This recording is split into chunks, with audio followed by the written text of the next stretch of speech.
A Bíblia é luz no meu coração, ilumina meu caminho na escuridão.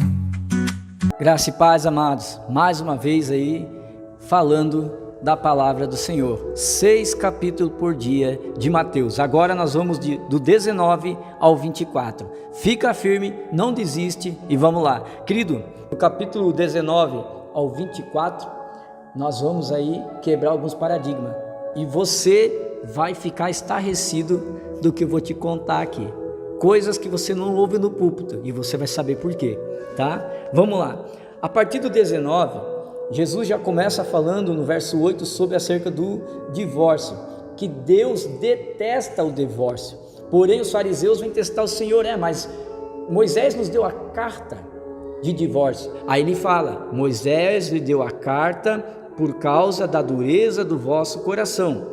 Aí Jesus acaba resumindo, fala, olha, se o homem repudiar a mulher, se não for por causa de prostituição e abandono, aquele que se casar com ele vai ser adúltero com ele, e ele continua sendo adúltero. Ou seja, tá? Se você quer um resumo disso, isso está 1 Coríntios capítulo 7 e verso 15, apóstolo Paulo explica melhor lá, mas vou dar uma resumida. Jesus está dizendo assim, se o homem repudiar sua mulher sem dar a carta de divórcio, ele continua casado com ela. Então, se ele se separa e não dá a carta de divórcio, como eles estão casados ainda, ele se torna um adúltero, e quem casar com ela também se torna um adúltero. E quem casar com esse homem, também, a mulher que foi casar com o camarada que se separou, mas não deu divórcio para sua esposa, se ele casar com a amante também vira uma adúltera. Você está entendendo a bola de gato? Você está entendendo isso? Vou dar um exemplo. Eu vou contar algo para vocês aqui que aconteceu numa congregação perto de casa. O presbítero traiu a esposa com a amante, tá? Os dois eram casados há mais de 15 anos. O presbítero traiu a esposa com a amante. Ele ficou com essa amante 1 ano e ele pregava por aí nas igrejas, até que um dia a esposa descobriu. Então, por causa do adultério do esposo, a Bíblia dá resbaldo. Olha, se for por causa de adultério e abandono de casamento, o que é abandono de casamento? É quando o camarada começa a espancar, quando começa a faltar com respeito, estupro dentro do casamento. Isso é abandono, ele abandonou o casamento, então ele entregou o casamento a Léo. Tem liberdade para se separar. Mas nesse caso, ele se separou. Ele pediu a separação, aliás, não foi ela. Ele pediu a separação, ainda que ele tinha adulterado, e nesse adultério aconteceu uma gravidez.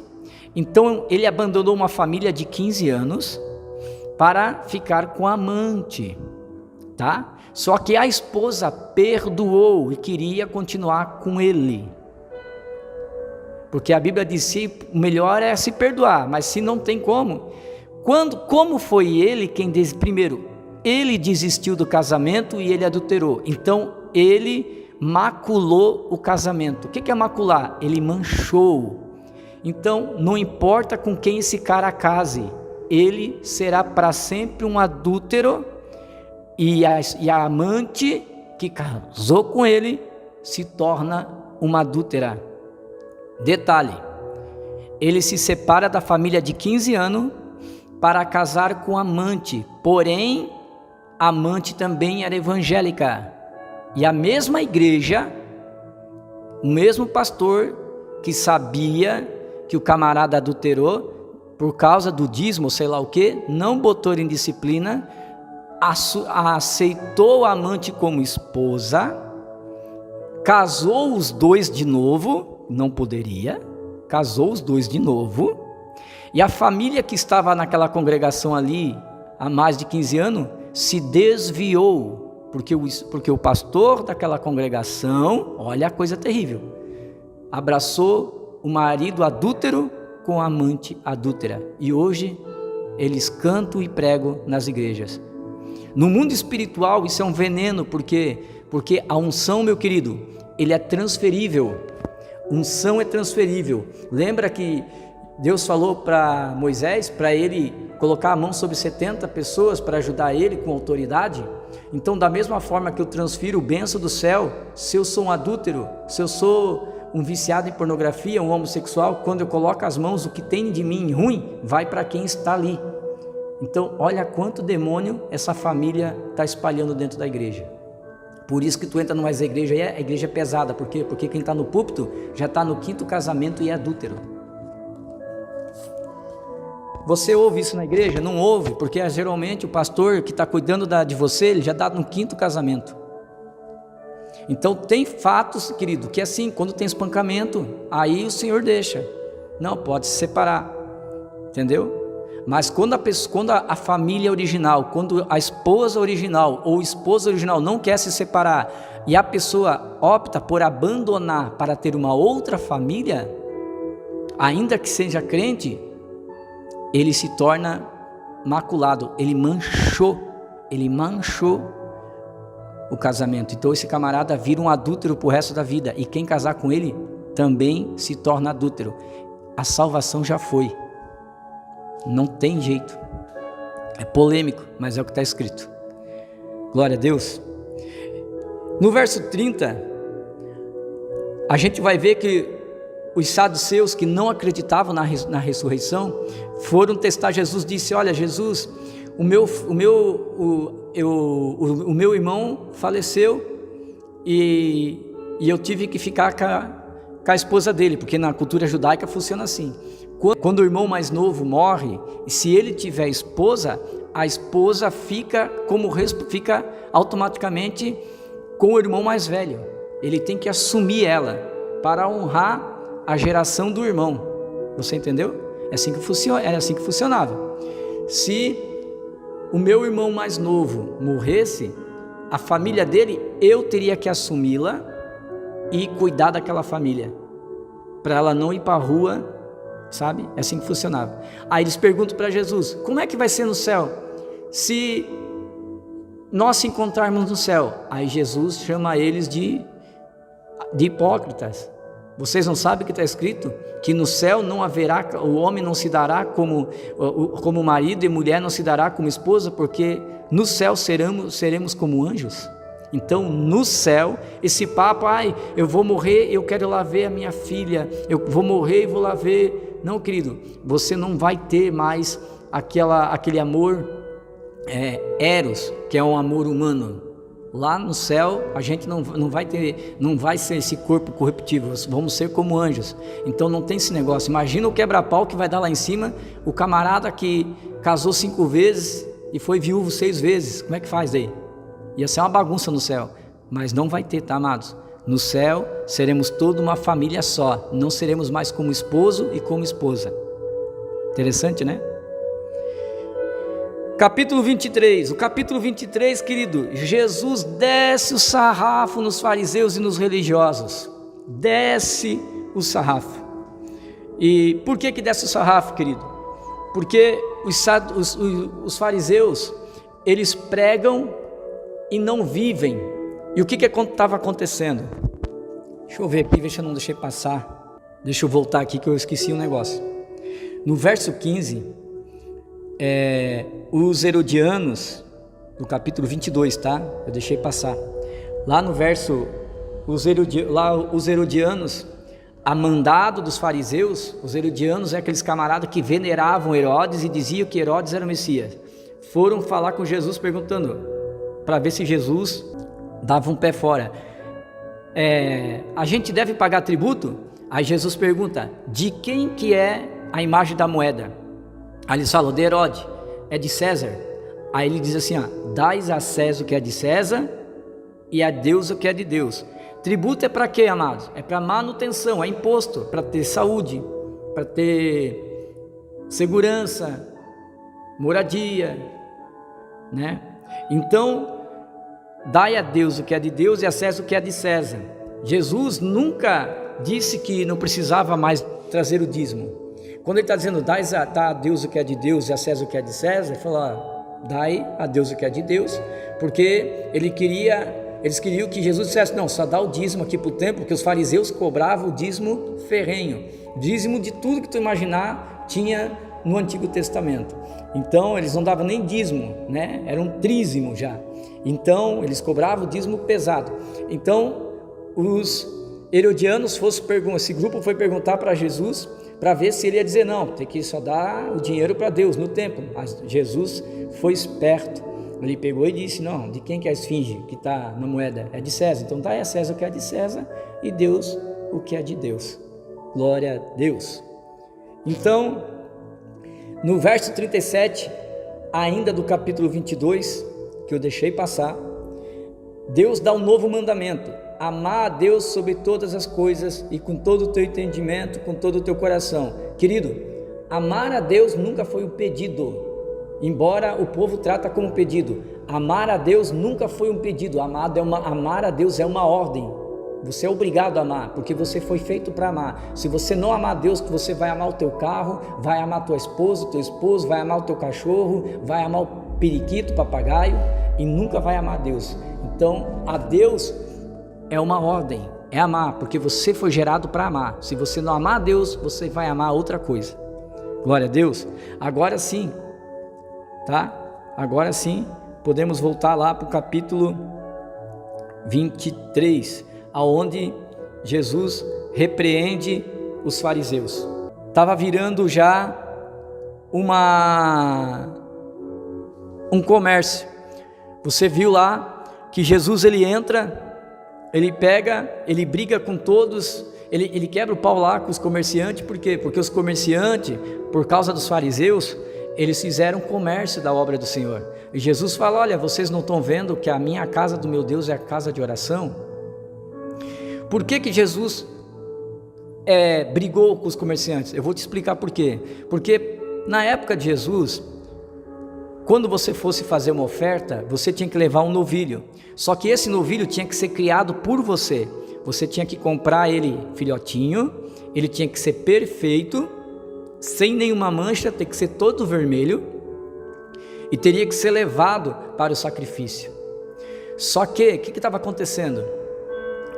Eles fizeram do momento da adoração comércio. Como? Eu comprava o novilho, tratava ele durante um ano, porque o sacrifício era uma vez ao ano, durante um ano, deixava ele gordo, e quando eu ia no caminho para fazer adoração, levar o novilho para ser sacrificado, o que eu fazia? Chegava uma pessoa e perguntava, Fabiano, quanto tu quer no novilho? Estou levando para sacrifício, te pago R$1.000. Poxa, comprei o novilho por R$100 quando era pequeno, agora que está grande e gordo, eu vou vender por 1.000. Ele vendia por 1.000, ia lá no templo, chegava, preciso comprar um novilho pro sacrifício, porque o dele, ele já tinha embolsado R$1.000. Daí os caras falaram, tem esse novilho manco aqui, te vendo por R$50. Ele, feito. Então, olha quantos que ele ganhava de lucro. O novilho perfeito, ele vendia para ser comercializado. E o novilho que era para sacrifício no templo, ele comprava qualquer um lá no templo, só para desencargo de consciência, para dizer que fez adoração. Querido, todo homem que prega, que cobra, todo homem que prega, que canta e cobra, está vendendo novilho, porque de graça recebeste, de graça deis. Desculpa te falar aí. Todo homem, toda mulher que prega, que canta e cobra, está vendendo novilho, está vendendo adoração, está vendendo. Aí no capítulo 23, Jesus, ele usa o capítulo 23 inteiro para chamar eles de hipócrita. Por quê? Porque os fariseus, querido, eles botavam dogmas, coisas que Deus nunca pediu para fazer. Os fariseus, eles entravam na casa da viúva, comia tudo dentro da casa da viúva, dizendo que estava indo orar por elas. E ele fala, seus hipócritas, vocês invadem a casa da viúva, devoram tudo, como um bando de gafanhoto, dizendo em nome de Deus. Vocês gostam de sentar no primeiro banco, olha, seus hipócritas, vocês, por causa das suas orações altas, vocês querem se mostrar se achando que é santo. Irmão, quanta igrejinha que vai por aí, que o camarada está sentado lá e ora alto para todo mundo ouvir. Fariseu, síndrome de fariseu. Quer ver outra coisa que Jesus diz que é errado? é algo pagão, ele fala assim: hipócritas, vocês gostam de sentar nas primeiras cadeiras do templo. Tem igreja por aí, irmão, que está assim de cadeira em cima do púlpito. Jesus disse que não é para fazer assim. Chama essa raça de hipócrita. Síndrome de fariseu. Então, você vai ver Jesus discutindo feio com os fariseus, quebrando o pau literalmente. Literalmente, Jesus quebrou o pau com esses caras aí. Outra coisa que eu falei que ia te dar um estalo, tá? É lá no capítulo 21 que eu deixei passar. No capítulo 21, no verso 42, diz assim, ó: a pedra que os construtores rejeitaram, essa pedra angular, essa virá e tirará todo do seu reino. Irmãos, sabe quem que é os construtores que a Bíblia está falando? São os maçons. Os maçons são uma elite que existe desde a época de Israel. Eles faziam parte da parte religiosa, da parte religiosa e política. Então, eles rejeitaram a Cristo, e Cristo se tornou a pedra angular. Por isso, querido, isso é meio polêmico eu falar, toda igreja que tem mais de 100 anos, que tem aí 120, 100, não importa, tem mais de 100 anos, todas elas têm o dedo da maçonaria. Todas que tem mais de 100 anos têm o dedo da maçonaria, porque para o maçom ser maçom no Brasil, ele precisa fazer parte de uma instituição religiosa. Pode pesquisar aí na internet. Todo maçom, ele faz parte de um instituto religioso, seja católico ou seja protestante, mas ele tem que fazer parte. E por que tu acha que as igrejas são tão ricas? Não é só dízimo não, querido. Então, sei que tem muita gente que vai ficar chateado com o que eu estou falando, mas o meu povo perece por falta de conhecimento. E essa é uma verdade, tá? Os construtores, os maçons estão na Bíblia. Eles são chamados de construtores, a elite de construtores. Maçons é uma palavra para nós aqui no Brasil, mas o seu nome no original são os construtores. Falei para você? Falei. Terminando aqui, eu já fui lá no capítulo 21, voltei por 22, mas enfim, eu estou aqui para a gente dar as curiosidades. Acabei passando rápido. Vamos para o final, que é o 24. No 24, Jesus fala da sua vinda. 29 e 30, Jesus fala que virá no momento de batalha, no momento de guerra, quando as estrelas estiverem caindo do céu, tá? Ou seja, ele vai vir para buscar a igreja. Querido, se ele vai vir para buscar a igreja vai estar lá. Jesus não vai vir no meio da guerra. Ele fala, está escrito lá, entre 29 e 30, que ele vai vir para buscar a sua igreja e todo olho verá. Não vai ser secreto, tá? No verso 45 ao 55, né? Jesus vai falar dos hipócritas que serão jogados no inferno porque usaram o nome de Deus para si. Pastor Fabiano, como assim? Jesus, ele só veio uma vez. Jesus veio como homem, se deu na cruz e ressuscitou. Atos 1 diz que quando ele está subindo, os anjos disseram assim: olha, por que vocês ficam olhando ele que está subindo? Da mesma forma que ele está subindo, ele vai descer para buscar a igreja.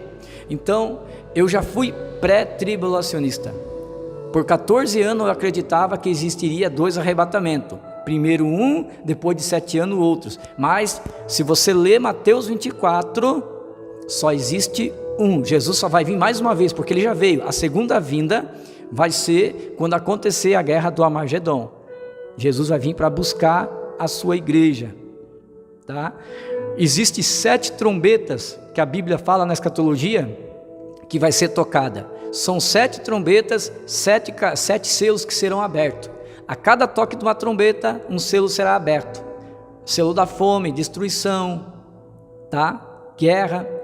E a Bíblia diz que, apóstolo Paulo escreve aos Coríntios dizendo que ao som do toque da última trombeta, não vai ser secreto, diz que num piscar de olhos o nosso corpo será transformado. Não que a gente vai ser arrebatado, No piscar de olhos, nosso corpo será transformado e nos encontraremos com Ele nos ares, e todo olho verá. Ou seja, enquanto a igreja está fazendo festa por aí, porque acredita-se numa doutrina errônea. Por que a doutrina é errônea? Porque a doutrina, escute o que eu vou falar, a doutrina do pré-tribulacionismo, que Jesus vem 2 vezes, essa doutrina só existe há 200 anos.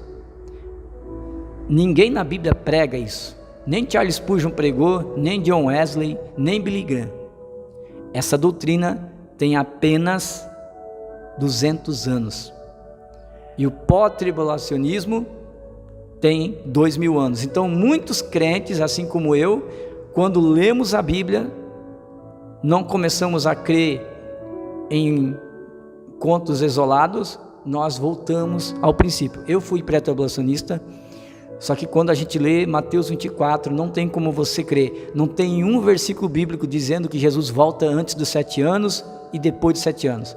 Só existe versículos dizendo que ele vem depois dos 7 anos, e ele só vai vir depois que o anticristo.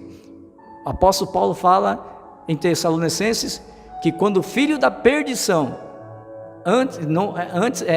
o arrebatamento não acontecerá antes que aconteça a apostasia e antes que o filho da perdição se manifeste. Então a igreja vai ver sim o anticristo, vai ser manifestado, e a igreja vai ser perseguida. É porque a igreja sendo perseguida é que Jesus vai descer e vai vir salvar a igreja. Amém? Então terminamos o capítulo 24. Deus abençoe, fica firme. Agora nós voltamos para Gênesis, tá bom? Te vejo lá no livro de Gênesis.